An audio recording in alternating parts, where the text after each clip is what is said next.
Without any further ado, we now straight away move to our plenary session. May I request everyone present in the hall to kindly remain seated as we are now beginning with our plenary session 1. And this session is titled as Resiliency at a Nation Scale, when the economy digitizes at speed, threat spans domains, and geopolitics is contested. Ladies and gentlemen, once again, I request you all to kindly remain seated and join me in inviting our distinguished speakers of the session. Please put your hands together as I request the eminent panelists, the leaders who are driving the cyber resilience across India, to join us onto the stage.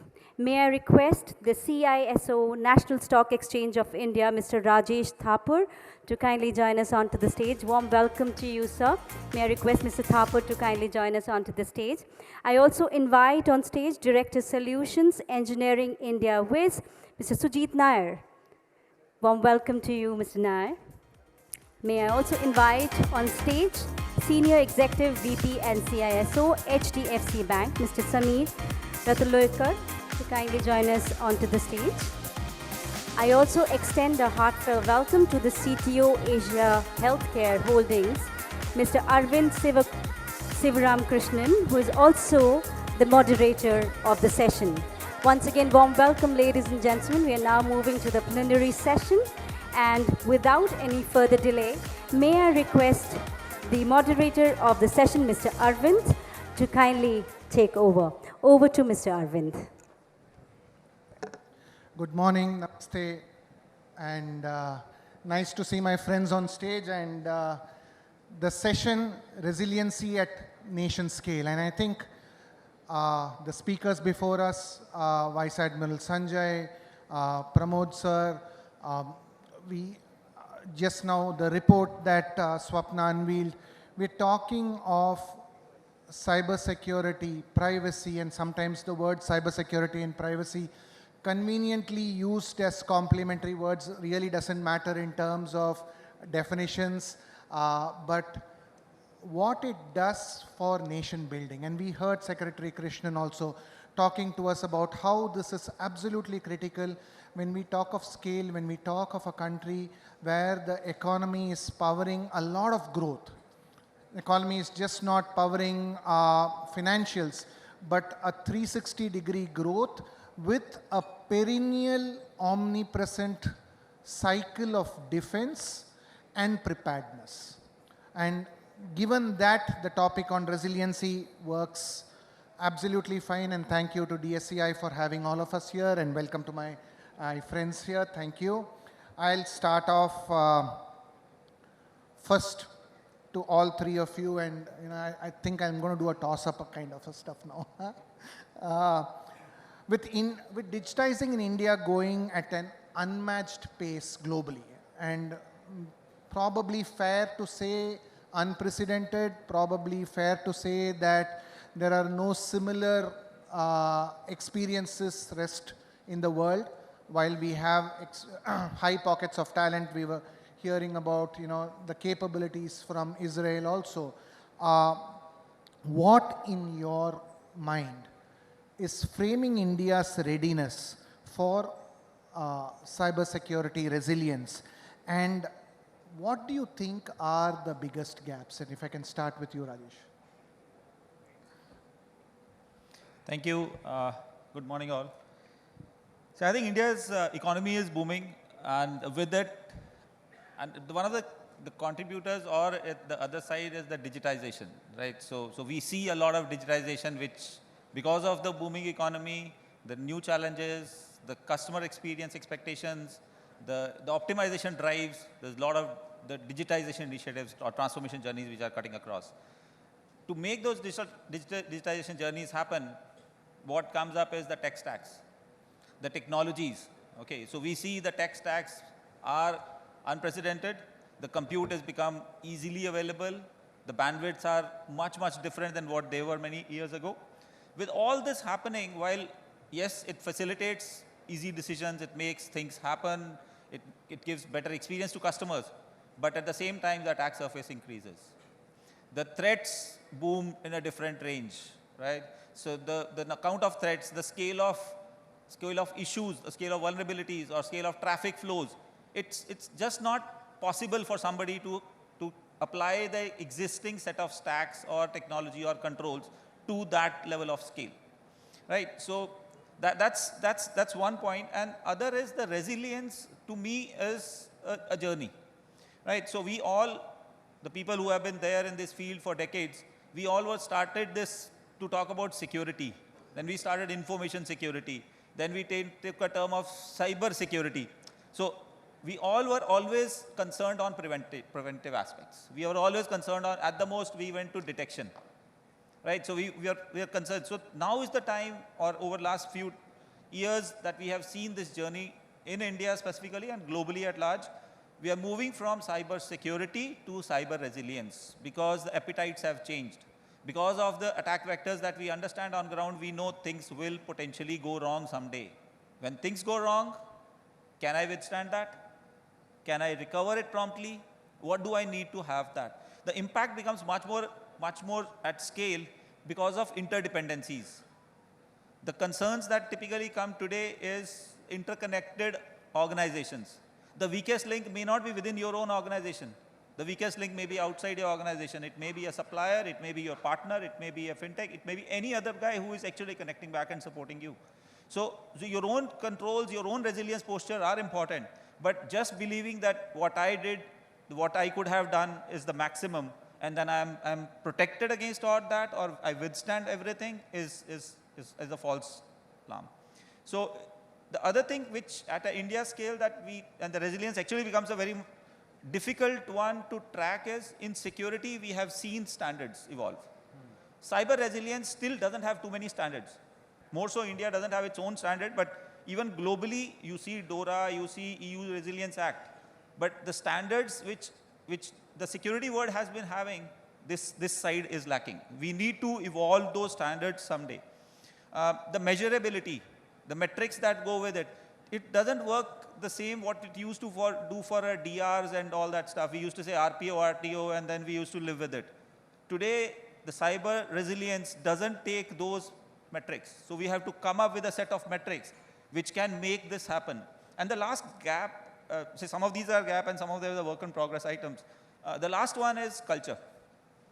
Say, we can invest in technology, we can invest in people, we can invest in skills. All of these are gaps, to be honest. Budgets are again a gap. Various organizations have various stages of maturity. People invest basis the fear, uncertainty, and doubt element, which is imbibed on them rather than going with the baselines. But culture, the biggest problem is culture. So to drive any security initiative in your own organizations, I'm sure you guys all would be struggling. Whatever we do sitting here, whatever as CISOs we try to enforce in the organization, to get the effectiveness of the last guy on ground, it's not easy. So whether we take it top down, but that's one area which I believe, whether it's security or resilience, that needs a lot of work, and that doesn't involve only technology elements to it. There are a lot of software and behavioral elements that go with it. I don't know which world you come from, Rajesh, but budgets, are they a problem? Never heard of it. Not in the regulated sector, but non-regulated sector, yes. Which is why I'm looking straight at Samir from our thing, with banking being a critical sector. How is geopolitical tensions and the way in which the geopolitical tensions are framing economies, and the way in which geopolitical tensions are framing financial transactions, and obviously gets to directly hit the country or directly cause disruption. How do you see geopolitical tensions framing resiliency? How should organizations be looking at it, critical sector or non-critical sector?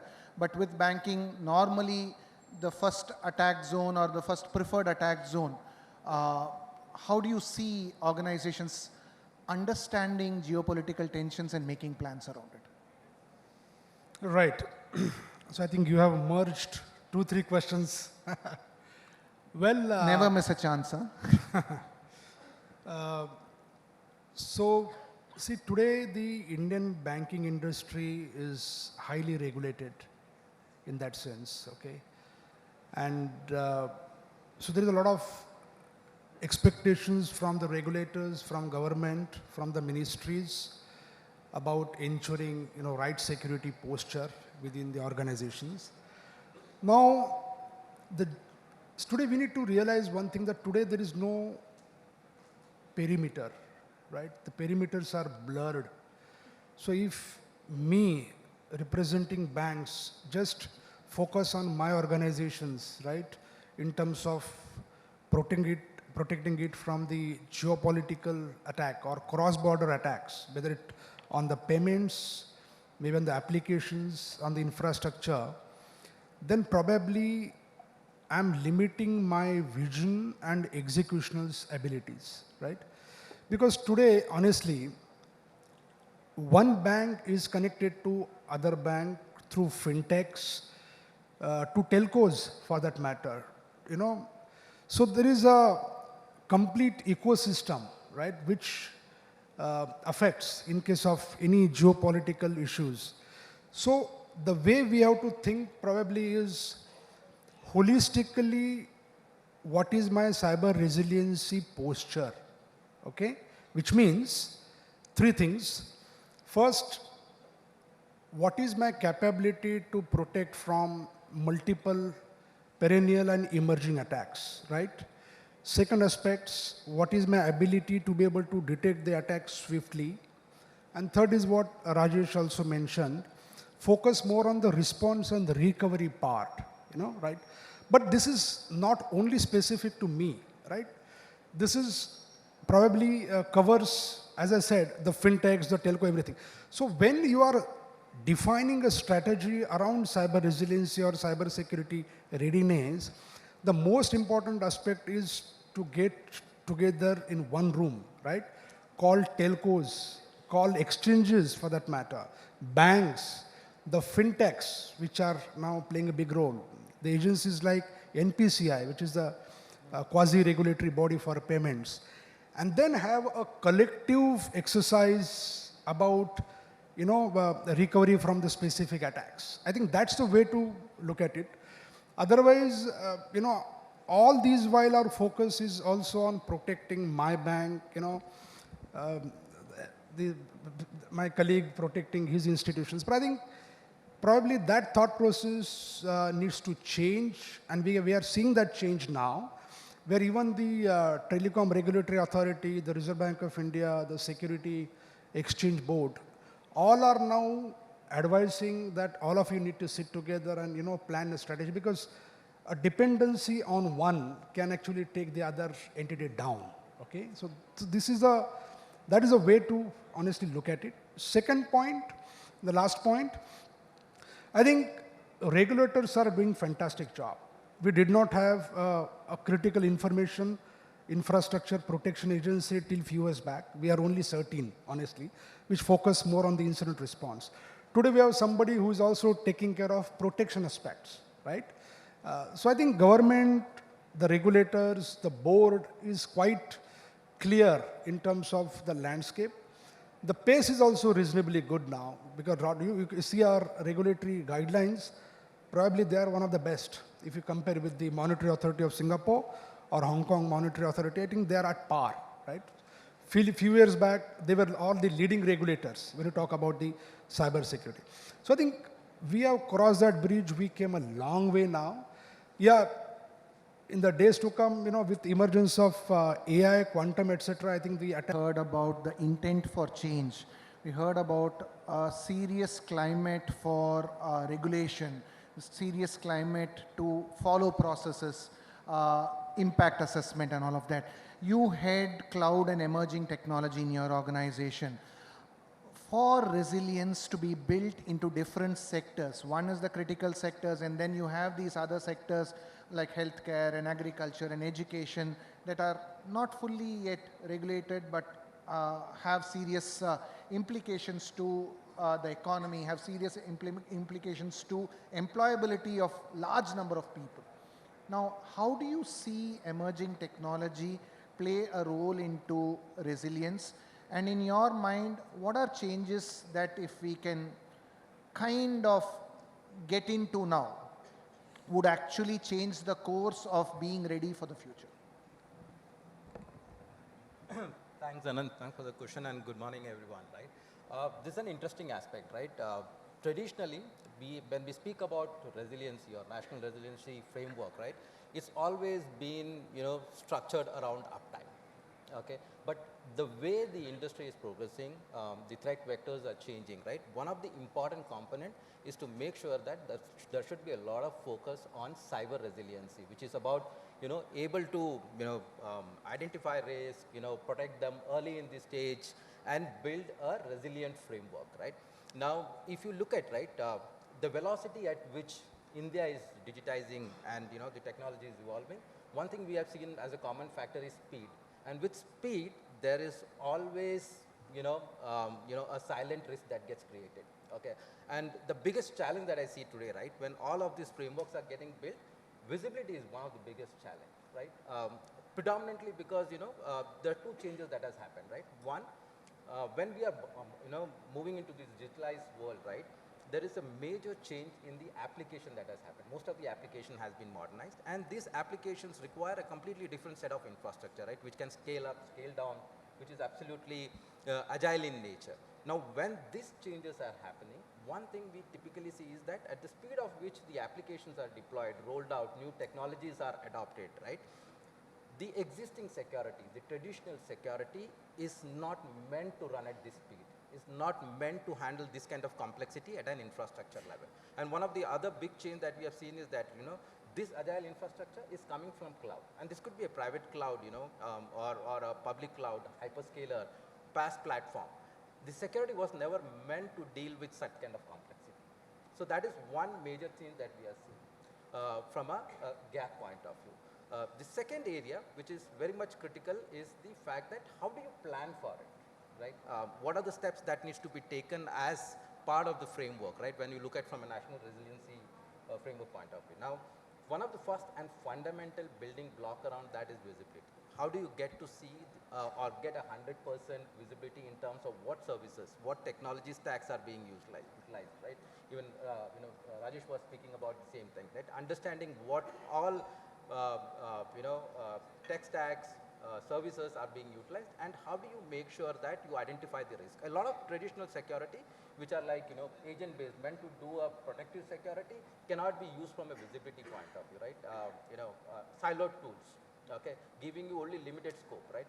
The resiliency framework should typically move away from what you call it as, an alert-based mechanism to a contextualized prioritization-based mechanism. That is what will help from an organization point of view to make sure that you identify the right risk, prioritize them, and fix them. And the third important factor, right, with all these changes happening, it's not just about the security team alone working on these challenges, right? Everyone in the ecosystem, in the entire life cycle of an application needs to be part of it. It needs to be a team sport. Unless that mechanism, the democratization is built across, we had been seeing that, there are a lot of challenges in terms of making sure that security first approach being deployed is not being easy. Perfect. Judith, you brought up something on velocity, identification, and prioritization. And Rajesh, I look at you in terms of that. Given the velocity of our trading systems, how do you ensure microsecond resiliency without introducing risk? And I don't know if I'm even saying this right. Stock exchange without introducing risk. I think all the words are misplaced, but still in the right order. Yeah. No, I was just thinking, see, we are in a role of risk management. Okay, so as a cyber function, we definitely want to manage risk, and gone are the days when CISO was there to avoid risk. Today, if you say I avoid risk, then the business and all the transformation guys will come at your door and say, boss, you push off, because avoiding risk means stopping business, right, which is not practically possible. So we need to manage risk, we need to have it within the risk appetites and all. So one very important thing actually is, just taking a cue from what Sujit was mentioning, is visibility. Knowing what's happening there. So we need to keep a tab on it. We need to have visibility, we need to continuous assessments on it, we need to simulate, we need to be proactive, knowing what potentially can go wrong, and try to be plugging some of those holes much more proactively. When you talk of resiliency in microseconds, I think it's the typical transaction set that we would process is about maybe 100, 200, 300,000 per second, right? So from that perspective, the time it takes to respond back is microseconds. We also need to be careful as the sequence of orders is maintained. Because in an exchange, if A person puts a transaction after a B and this gets processed earlier, then you're unfair, you're unethical, and you have a bigger exposure. So you also need to ensure that even if you put in redundancy, even you put all the resiliency matters, everything is doing that, keeping that fair and explainability in mind. Now, what we term it typically for AI also holds true for exchange, because exchange itself is a platform. The exchange is actually a technology organization. It's a technology platform which need to work on.